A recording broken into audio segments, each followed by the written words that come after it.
Hello friends, आज मी तुम्हाला दाखवणार आहे अगदी इझिली होणारी अशी झणझणीत आणि चमचमीत सुक्या मच्छीची रेसिपी। ह्याला आमच्या कोकणात चडू असं म्हणतात। ही ढोमी मच्छीची सुकी मच्छी आहे। तुमच्याकडे काय म्हणतात हे नक्की कमेंट करून सांगा। तर आपल्याला आधी ही मच्छी व्यवस्थित साफ करून घ्यायची आहे। मित्रांनो, ही मच्छी आपल्याला व्यवस्थित साफ करून घ्यायची आहे।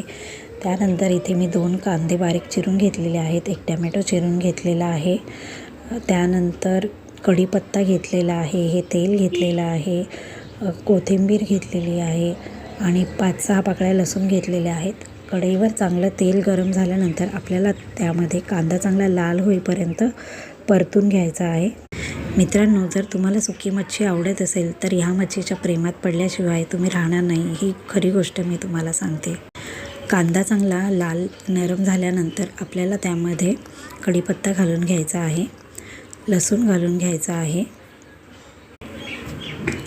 हळद आणि मीठ घालून घ्यायचं आहे।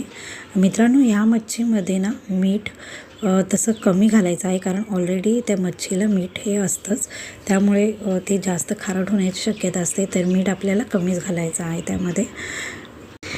ही मच्छी ना आपल्याला चांगली गरम पाण्यामध्ये त्याची खवलं काढून साफ करून घ्यायची आहे। सुरीच्या साहाय्याने आपल्याला खवलं काढून घ्यायची आहेत आणि मच्छी साफ करताना आपल्याला त्याचा काटा किंवा खवलं लागणार नाहीत ह्याची विशेष काळजी घ्यायची आहे।